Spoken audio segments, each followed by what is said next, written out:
What up, my guys? Welcome to another show, man. Welcome to another show, NBA Talk with Jay Money and my guy Shark, man. Powered by Wager Talk. If you're looking for some plays, man, if you like to pay for some, hey, go check out Wager Talk. Use promo code J1. What's up with you, Shark? Everything cool with you, my guy? Absolutely. Just taking a breath. Beautiful Saturday, January 22nd, 2022. You got NFL divisional football. I just retweeted it, guys, coming in from Twitter. Welcome to the show. About a 20-minute show here. We're going to go rapid fire, 3 games. So much to talk about. Not the best of angles today, but we love to talk about it because conversation always wins. Jay Money, what's going on today, brother? Chilling, man. I got the dog in the room, so I must say on the card, man. It might be some dogs barking today, but regards to that, let's get straight into it, man. January 22nd, 2022, not so casual Sunday, my guy. It's cold over here where I'm at, but let's get to it, man. We going to the streets of Milwaukee. First up, we got the Kings versus the Bucks. 7 o'clock Eastern tip. This line opened up at 9.5. It went up to 10.5, down to 7.5. Obviously, with Giannis being doubtful here, and you really look at it, you see why, right, Shark? And you kind of think. I'm sorry, guys, I didn't do the show last night, man. I just wanted a little break, just chilling out or whatever. But I would have been on the. I would have suggested the Kings plus the 10 is the right play. I actually tweeted out on the other Twitter account as well, NBA Talk with Jay. You can go follow it if you want. But Kings, I like the Kings as dogs here. I think it's a possible game where they can win this game outright. Obviously, I know, Shark, you were saying that maybe the Bucks will come out with something here, but I just think this is an uninspired inspired versus a Western Conference opponent. You come off a big game, ESPN or NBA TV game last night, one of those two, but I could just possibly see them a letdown here, and we've seen it all year. When they sit one of their guys, they're live to lose the game. It just don't. The Bucks don't seem right this year to me. I'll be honest with you, Shark. Sorry for the rant. No, rant on. I mean, please. We have all the time in the world. This is a tough game. It's a real tough game. You do get a double revenge game. Of course, Milwaukee did handle them twice last year, but they did not handle them ATS in the last one. Last one was in Sacramento last year, 129-128, and no Giannis in that game. And I think that's a snapshot to maybe how sharp this line could be at 7. The non-Giannis environment was -3 Milwaukee, and they won by 1 point. So now you get non-Giannis -7. We always say 3 to 6 would be stock road to home. Now you're at 7. It's right there. And, of course, again, last year they won by 1 on a 3. The total I wanted to look at here, it's going to be difficult, though. The functionality is not really playing particularly well. Last year, both went way over, 128 to 115 in Milwaukee early season. That line was 238, so it was very well graded there. And then it came up. Or excuse me, it came down. I just misspoke, actually. It came down in the second one with no Giannis to 238 off of 240 prior. And it went over again, 129 to 128, just extremely bloated. So now it comes down. But the point here is when it comes down, it could come up. If when it comes up, it goes down, it's that reverse. I could actually see more points than not here. So I do think also without Giannis, obviously not bogging down the paint, not dribble driving from the top of the key, this could just be your track meet special. One corollary, which I think is interesting, the Kings have not played a lot of games against the East on the road this year. They've only played 4. They beat up on Detroit. They beat Charlotte, and they got classed out hard against Cleveland and Toronto. They play their next 8 road games at the East. This is the first of 8. There's a cluster here, then there's a break, and then they go back on the road in about 3 weeks for 2 more. But what you're looking at here is the first one they did play in that cluster was at Charlotte. So it's road game 1. And Jay, you always talk about this. When there's an environmental shift going on the road, particularly to the Eastern Conference, you want to see how they play. And they did win the game at Charlotte, which I do think gives some credential to the Sacramento side here today. This is going to be a tough take. I would like to take the Bucks. Obviously, 3rd and 4 back-to-back off a first-half tank last night. And the only other home back-to-back they have in this scenario this year, they did get the Magic, and they did beat them 36-24 in the first quarter. So obviously a lot to consider here. If the official was there, we wouldn't be going so long-winded with all the angles. We'd be more to the point. There's just a lot going on here. I would like to take Bucks first half, can't do it. And I do think the Kings for the game could keep it close as well. So Yeah, I'll be honest, man. I got the King socks on. I like them. Like I say, when I saw double digits and them getting, they have the rest advantage, right? Obviously, they didn't have a game yesterday. You make a good point. They had with 5 straight games at the house. They're coming off a long homestand. So yeah, like I say, 5 straight home games, then first game on the road. Not necessarily a good spot, but when you have the rest advantage and you're a fast paced type of team after the Bucks coming off that big game last night, that game shouldn't have been close. It just speaks volumes to the Bucks not being right this year. I mean, I'm just sitting here thinking last night, I'm watching the game. I'm like, and I already said this earlier this year. Yeah, we'll go in a few minutes on it. It's only 3 games. I'm thinking the Bucks just seem a little satisfied, right? I mean, obviously, Giannis is a baller, right? Middleton, Holiday, I think they'll turn it on as the season goes on, obviously closer to playoffs. They know it's just a regular season right now. Not gonna necessarily say that they're coasting, but they just seem a tad fat and happy, and that's why you see them resting guys in here in and out, taking their time, bringing Holiday back off the bench. They just want to make sure everything is good when it's rolling up towards the later end of the year. When you look at the Bucks beat the Kings 10 straight times, I just feel like this is one of the better chances for the Kings to probably still a win for them. You talk about that close game last year in Sacramento. These guys have it in their mind, in my opinion. So I had to ride with the Kings here plus the points, like I say, plus the double digits. I'll go official with plus 7.5 as well, guys. I'll put a little something on. I'll put a little something on Kings plus 7.5. In all honesty, I could see them winning this game if the Bucks could really get down by 10 points in this game, like literally just the way that the Kings could really stun them as far as playing offense. And the way I was looking at it last night, Shark, last thing I'll say about it, I was leaning to the over, but that was mainly because I know the Giannis could get a lot of easy baskets on the paint versus the Kings. So without him out there, I don't really like the over too much more, but I'll go official with Kings plus the 7. I'll put a half unit on it plus the 7.5, my guy. Yeah, no, just continue on that point. I mean, I think we go back. I always go back to the Warriors after they won a title and they came out the next year and won 73 games. That is absolutely rare. First of all, it's rare to back up a title with a title. It's also super rare for the team to come out super focused in the regular season. Mm-hmm. And not only that, I think we talk about this, fairly often. Of course, this is mostly prognostication and picks, but we do chat about it all the time. The league this year has more parity than it's had in about a decade. I mean, there's no defined champion right now, which is great for the sport. But Milwaukee falls back into the pack. And I don't mean the pack of the mediocrity, but they fall into that pack about 5 or 6 teams that could win the title this year. Mm-hmm. It's going to be Brooklyn. It's going to be Milwaukee, Phoenix, Golden State. A couple of the Western teams, when they get their guys back, we don't know. They could make a push. Maybe Utah if they get lucky. I don't think so. Maybe Chicago has a huge reach. But again, there's like 4 teams that are probably right there locked. And then there's another 6 that are like right there. But there's not one that you could just pick unequivocally. So I think Milwaukee last year, we talked about like the Knicks not being able to play basketball at home because in the bubble they didn't have fans. And now they have fans. They're feeling the pressure more. But Milwaukee won a bubble or not a bubble championship, but a COVID no fans championship. Mm-hmm. And of course, in the playoffs, they were back. So that's one thing. But in terms of the regular season last year, the environment was completely different. So I think when we look back on this in 10 years, whatever happened last year could just be a complete outlier. Like it might have nothing to do with the rest of these guys' careers even. So I think we're kind of seeing what Milwaukee has always been, which is, a very solid to above average regular season team, but now just a little bit less motivated as most past champions do come back the next season. Exactly. And I believe all of that is baked into my angle here. I'll go official. Like I say, I took some plus 10 earlier. I'll put a half unit on plus 7.5 with you guys. Kings plus 7.5 official play. I'll go with it. Let's go over here to the streets of Cleveland here, Shark. We got in theory, the revenge spot. Like I said, I don't necessarily like it this time around. The Thunder are the one that's in the rest disadvantage. They did proceed to get smacked up last night, so they pretty much pulled their starters early in the game. Most minutes was with SGA. He played 33 minutes. Obviously they got a bunch of young guys over there, but still they're going up against a very tough defense. I can't lay. Well, it's not that I can't, but I'm not laying the 12 with the Cavs here. It's the only way I could look at the dog. Like in all honesty, I see all 3 dogs covering today. That's just me. The way that I'm looking at it, it's a funky type of Saturday. Some uninspiring games for the favorites, if you ask me. I could see the Thunder keeping this game close, lose around 9 or 10 points. I ended up staying away from it. Shark. Also lean the under in this one. Could be a slow pace type of game. Yeah, when I went through these 3 games, this was actually the only game that had any sort of numerical transparency. Going through the matchups. If you go back to last year, which is very interesting, Oklahoma City actually won in Cleveland last year with authority. They won 117-101. And a key point there, they were favored in that game. So Oklahoma City last year was favored on the road -3.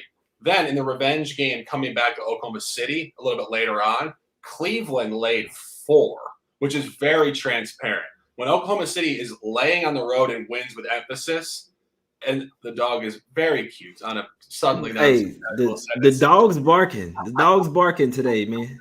But continuing on that, and then you go back to your home stadium in Oklahoma City, and you already beat this team by 16 points on the road, and Cleveland is now laying 4, and then Cleveland hammers you. Great line transparency. And then you look at this year, the line went from Cleveland -4 blowout to -5 in the same arena, and it pushed. Obviously, that happened a week or two ago. Backdoor push on a 3rd and 4. But here's the point. When it was a 3-4 gap road home, which is a 7 delta, there was a blowout gap. When it went from 4 to 5 in the same arena, it was a push. Now it goes from 5 to 12, which is back to your 7 gap. And I think that speaks to a blowout here. I'm going official. I'm going half units because I don't love this. Cleveland -12. I think that really does speak to something numerically there. And I do think the fact this is holding to an under. The previous game was, I believe, 107-102 on the same line, but a tighter ATS figure. So you saw 107-102 basically push total, but an ATS figure. I think what they're telling you here is that the Thunder are going to score like 80 points tonight. Yeah, no, I'm with you. I'm with you on that. I want to take the remember, like last night I was saying Thunder team total under. Like I'd even stay off the under and just take the Thunder team total under, because obviously the Cavs could go bunkers here. And like I said, I don't want to talk anyone after play. I just noticed my guy had the Cavs hat on. So I mean, I'm not on the Thunder here. It's just something that I was leaning. But hey, I hope you cash it. You're making some damn good points. The Cavs could definitely smash them here. I mean, they could put up 110, 120 points, but I think that OKC team total, as far as like if I'm gonna play a total here, that team total under is 1, because I definitely don't see them. They're definitely scoring below 90 in this one, my guys. So Cavs team total. Yeah, no, 100%. And something that we've been talking about all year is the Thunder have actually been fairly solid ATS on the road at the East. But again, we talk about this all the time, the adjustability of where trends are going to go. Sometimes it's too good to be true. So you see them get blown out by Charlotte last night, and you ask yourself, okay, so with the first 6, the outlier, and now it's going to come completely the other direction to get back to a neutral average where they're like 500 on the road at the East. And you do get Cleveland off a loss. They come home here off a loss, and they should be inspired. And again, Cleveland is not the team. They're not the team like a Brooklyn or a Philly who's just going to coast it against Oklahoma City. Cleveland's a young team. Cleveland's a team that will come out and say, you know what, fuck these guys. Like, let's hammer them. And Jay, straight up, like, who do we talk about, right? If we're going to really chat this a little bit, we talk about Cleveland being, young professional grinders. Who's the other team that we talk about being young professional grinders? The Grizzlies. Right. And what did the Grizzlies do against Oklahoma City at home? They beat them by they smack them up. Hey, the Thunder. I just don't want to use that corollary, because the Thunder came back and got their revenge too. I mean, I hate to go back and say I called it correctly, but I mean I did, and they won it outright. But no, in all honesty, they have they're at the rest disadvantage, like you say. Cavs off the loss as well. For me, I'd be looking at Thunder team total on there. So I think that the Cavs clamp down. They will have more energy. And if you got down 20 points versus this team, and you still came back to win the game by, so with that alone, the Thunder probably in their head like, damn, we got up by 20 of these guys and we still lost. We finna get smacked up. So another point. This is where we can correlate the lead. The other times, another great point here. Who was the other team that Oklahoma City melted off 2 games to hard? It was the Lakers, right? And then the Lakers came back and absolutely hammered them later on. So it's like, it's one of those, and your point is absolutely spot on. When you're way up on a team and they still beat you, you come back 3rd and 4 back to back. I mean, this is just a brutal spot. I think this game could be kind of like the Memphis game, really. I think it could be like 112 to like 75 or something. I don't know. Yeah, no, I'm with you on that. I was just trying to get that. I'm trying to get some team total under. I don't think I'm playing. I'm not gonna mess with it, man. Let's go over here to the streets of Phoenix here, Shark. We got this Pacers versus the Suns. The Suns have been red hot, guys. They have. Now, this is one where I need to see what's up with Levert and Brogdon for sure, but like just this spot alone, as Pacers are nothing for me. I know the Suns been red hot, really playing the best ball in the league. They still come off 5 straight road games, though. Come back to the house off of a big game, big ESPN game as well versus the Mavs or TNT, whatever the hell it was. It was on national TV. I dig what I'm saying. It was a big game. You dig it.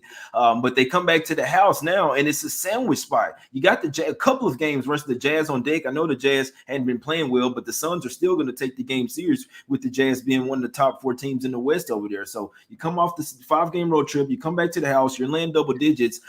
They're only 3-3 at the house against the spread versus Eastern Conference opponents.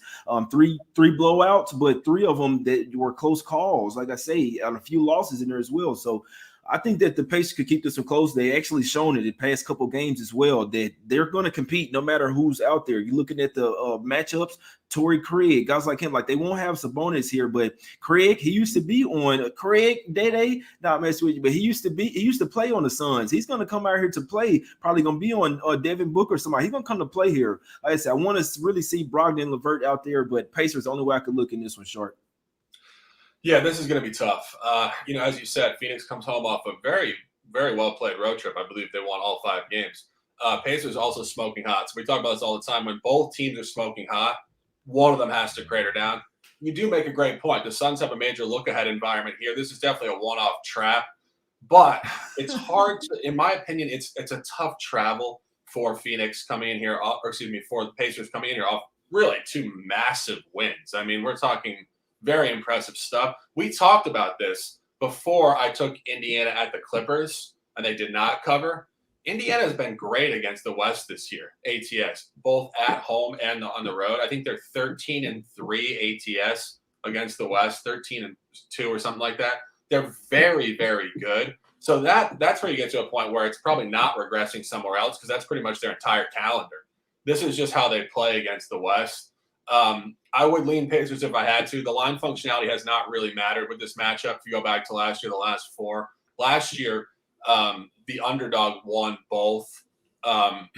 Indiana was actually laying at home last year, bizarrely early season before Phoenix made their upward movement point. You guys got to remember, Phoenix didn't even make the playoffs 2 years ago. Phoenix was a non-playoff team that won, I believe, 8 in a row in the Orlando bubble.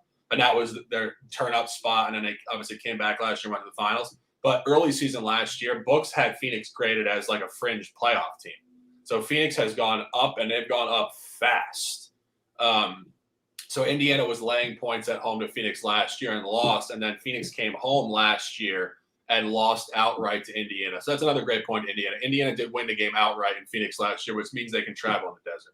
I'm not going to play the game. I wouldn't talk you off either side here, though. Yeah, if I'll be honest, personally, if I see Levert, Brogdon suit up, I'm taking the double digits. That's just me. Like I say, this is what they've shown us is they're not going to lay down, and they could possibly, if the Suns aren't taking this game serious, the Pacers could possibly win this game. Like that's where we're standing over here. This team obviously had a bunch of guys that were possibly about to get traded. The 2 main guys are out. The rest of the team is coming to play. Like I say, Torrey Craig, he has extra motivation here tonight. Guys like Duarte, I don't know if you know, but Duarte is not a regular rookie. The guy's a baller. He's like already like 25 years old. He's the oldest rookie by far. So my guy is a ball over there. He's wise beyond his years. Pacers, the only way I could look in there when you see it was from 12 down to 11.5 as well, that with majority of the money being on the Suns here. So somebody liking the Pacers as well. It's the only way I could look in this one, Shark. Anything else, man? Hey, some questions from the chat, Shark. What you thinking, my guy? What are you doing? I don't really see a lot of questions. If you guys have any questions, drop them and we can chat for a few minutes here. One thing I wanted to touch on was the total in that Pacers game. Both last year went way over, and the line did tell a story there. And you guys are picking up on what I say when it moves up and then it goes over and then they move the line down and it goes under. The previous one here was very low, 112.94, and that was on the same number. So just like we said with Cleveland, 208 push, now 208 means it's going to be the same total, but 219 finishing at 196, I believe, or something like that, will come up here inevitably. The best lean here would be an over, but this is going to be sharp. And if you go back to Phoenix's last home game against the East, it was against Miami, and it was an over. And I said this unofficially on my channel on Twitter. that it would be an over. It finished 223, 123 to 100, and the line was anywhere from 220 to 221. I think this is going to be razor sharp, but I would talk guys off the under because I think people oftentimes look at the previous game and they say, wow, 112.94, now it's 220, it's super. This is going to come up in pace. It's going to be close to 220. I would lean over if I had to. But any questions in the chat here? NHL league. We've never talked about NHL. I haven't looked at NHL in a while. I know nothing. I do know about NHL. It's just numbers, though, so you don't need to know the sport, really. Crypto, not much there for me. Blah, blah, blah. UFC, I don't really watch. Jay, do you watch UFC? I don't really watch UFC.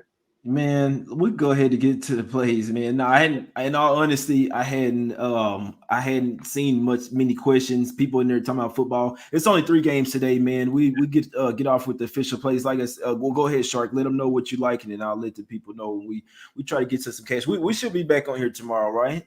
Yeah, tomorrow afternoon. It's an early game tomorrow, Shark. It's ugly as hell, man. Yeah, I won't be God. Oh boy. It's Knicks or nothing. Shark. It's a terrible spot for the Clippers, man. Just a real little look ahead real quick, just because we got a few minutes. Bro, it's a terrible spot for the Clippers, bro. Their game is like 9 o'clock in the morning to them, body clock-wise. Already a West Coast team on the East Coast. I can't stand the Knicks. You got the home crowd booing your ass. You got to come to fucking play, man. In theory, you would think, the Clippers been hot. They come off the big win versus the Sixers over there, Shark. Yeah, and boy, it's tough. The last time they played on the road at the East, we said this. They won 2 out of 3, but they did lose the middle game at Toronto, which we had correctly. I had that correctly on official play here. So that would speak to that. It would speak to the second game letdown effect. That was really sharp, though. If you guys remember that game, Toronto really came hard in the second half. It was mostly fourth quarter.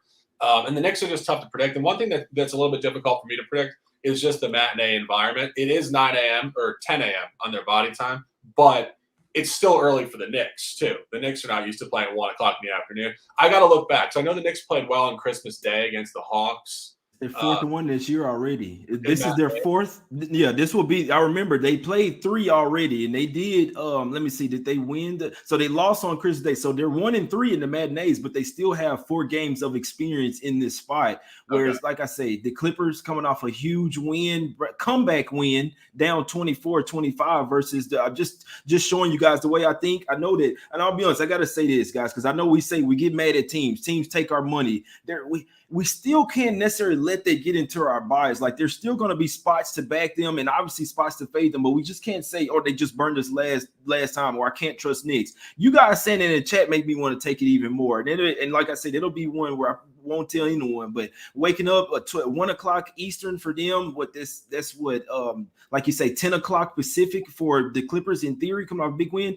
Just situationally, the Knicks, the only way you can look in this, especially with being in the house already, having the rest advantage, hadn't played for a couple of days, steaming, crowd booing your ass, watch and see what happens. But Shark, break them. I just wanted to get an early one because I don't know what time we're going to go live tomorrow, but break them off with your officials for today, my guy.